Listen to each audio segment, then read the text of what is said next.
Selalu yang diidam-idamkan sama penonton selain punya pacar cabul, tapi juga pengen punya pacar yandere, cuy. Ya gue di sini juga gak tahu ya kan, kenapa mereka tuh bisa memilih pengen punya pacar cewek yandere, padahal ceweknya kagak beres anjir. Ya jadi ya, kali ini gue tuh bakalan ngebahas manga yang bercerita gitu cuy, tentang cewek lucu, tapi ternyata dia itu adalah seorang cewek yandere. Jadi manga ini tuh berjudul Kawaii Kanojo-chan. So oke, jadi ya tanpa berlama-lama lagi ya kan, by the way sebelum lanjut jangan lupa ya kan buat mendukung channel ini dengan cara menekan tombol subscribe. Dan kalau semua udah, langsung aja kita gasin ke pembahasan alur cerita manganya cuy. Jadi cerita kali ini cuy, itu dibuka dengan ditampilkannya seorang gadis cantik yang bernama Yue yang lagi menghampiri pacarnya dan mau mengajak dirinya tuh kencan cuy. Namun ya pas si Yue itu mampir ke apartemen pacarnya dirinya itu malah terkejut gitu cuy, karena pacarnya itu malah lupa sama si Yue. Ya di sini si Yue bilang gitu cuy, kalau aku adalah pacarmu. Dan kenapa kamu itu menanyaiku seperti itu? Sembari ya dirinya tuh menanyai itu cuy, apakah ada seorang wanita di dalam rumahnya kamu?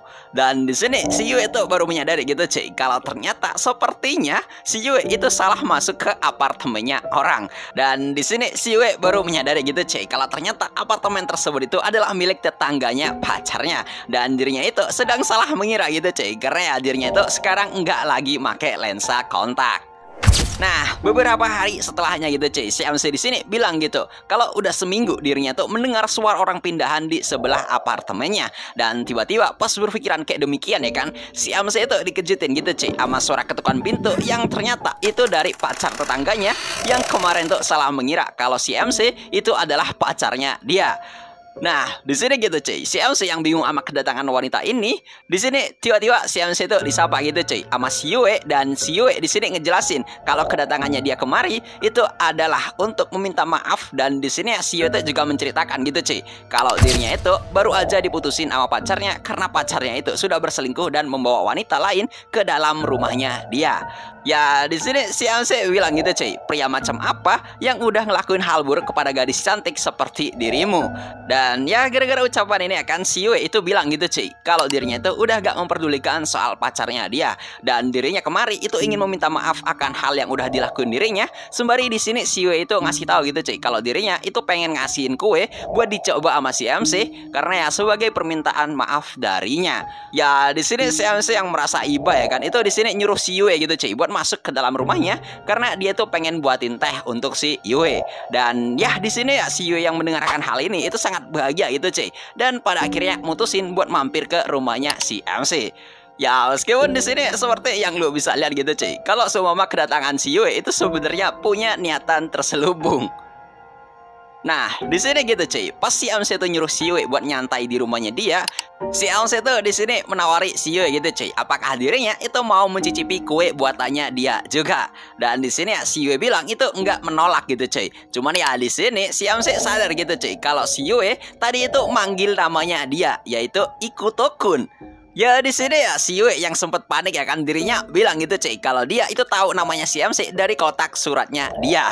Dan di sini ya pada akhirnya saat semua itu udah clear, si Yue di sini mengenalkan dirinya gitu cuy, sembari dia itu berpikir mungkin pertemuan ini tuh adalah sebuah takdir. Ya meskipun di sini si Ikuto tuh berpikir mungkinkah hal ini itu merupakan awal dari sebuah sesuatu, dan apakah hal ini itu enggak masalah.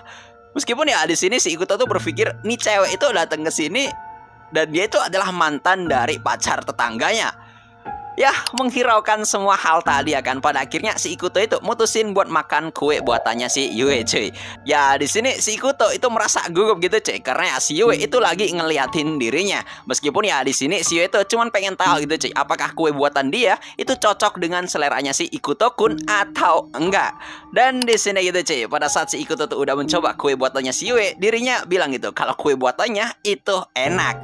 Ya di sini ya mendengar hal ini akan itu ngebikin si Yue merasa bersyukur gitu cuy, karena menurutnya dirinya tuh udah lama tidak membuat kue seperti itu. Jadi dia tuh sedikit khawatir sama rasa dari kue tersebut.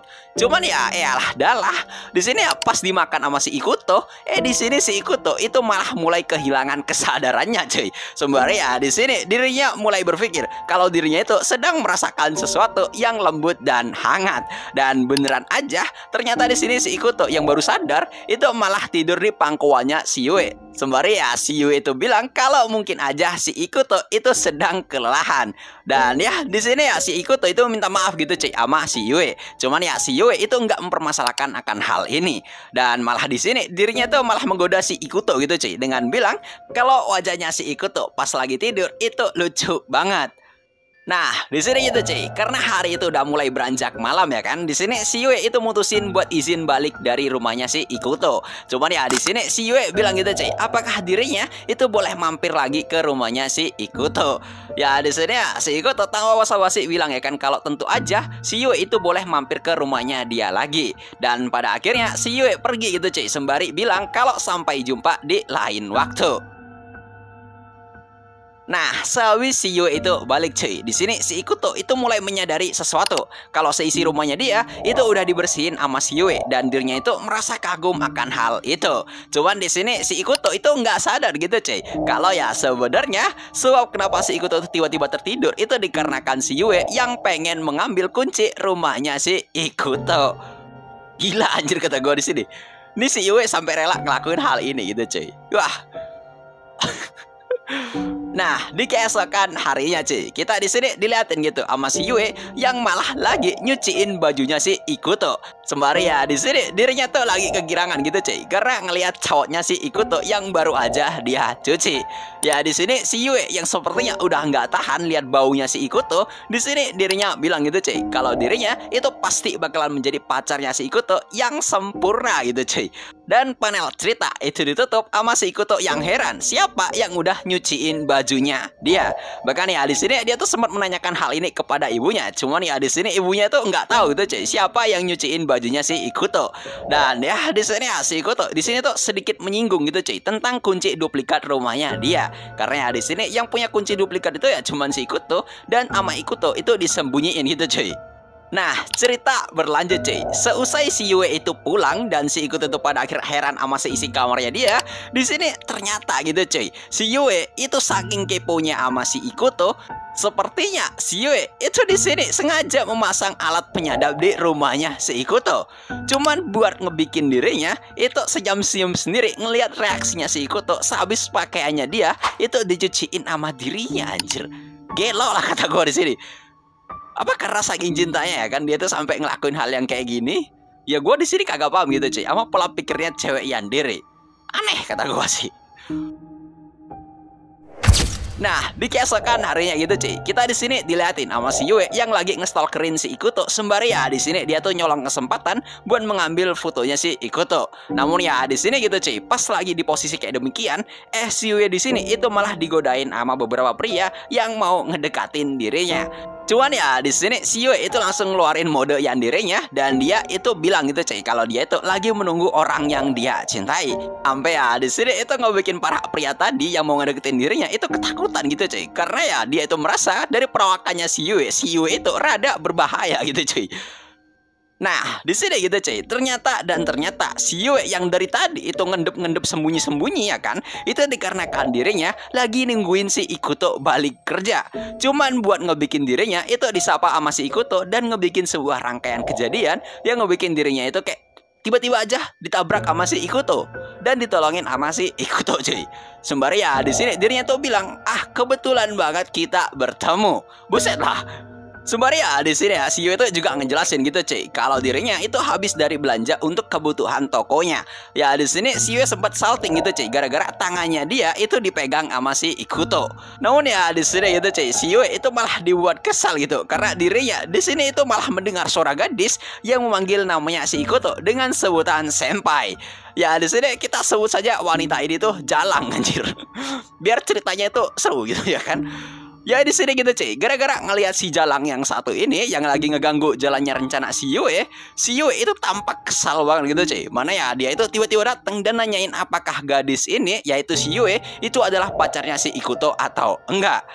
Ya gara-gara hal ini ya kan itu malah ngebikin si Yue makin jengkel gitu cuy. Gara-gara karena ya si Jalang yang satu ini itu kayak punya rencana pengen ngedeketin si Ikuto. Ya di sini ternyata gitu cuy, kedatangan si Jalang itu di sini itu pengen ngajak si Ikuto buat pergi minum sama dia. Namun di sini si Ikuto tuh awalnya pengen nolak gitu cuy. Cuman ya di sini sama si Jalang yang satu ini itu enggak dibiarin. Bahkan ya di sini temennya si Jalang ya kan itu tahu gitu cuy kalau si Yue itu pengen mengobrol sama si Ikuto. Cuman ya hal ini itu digagalin sama si Jalang yang malah ngajak pergi si Ikuto sembari ngucapin perpisahan sama si Yue.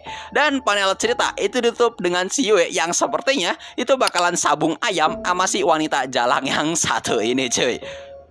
Ya, jadi gimana menurut kalian ya kan buat manga yang satu ini? Kata gue ini bakalan jadi perang sabung ayam cewek yandere ya, anjir. Ya, mungkin next lah kita bakalan bahas ya kan. Apakah beneran mereka itu bakalan sabung ayam atau enggak? Ya, kita lanjut aja di part kedua gitu, cuy. Ya, karena video ini gue gak pengen buat panjang-panjang karena gue tuh pengen update setiap hari. So ya mungkin sekian dulu ya kan. Dan di sini jangan lupa buat dukung channel ini dengan cara menekan tombol subscribe cuy.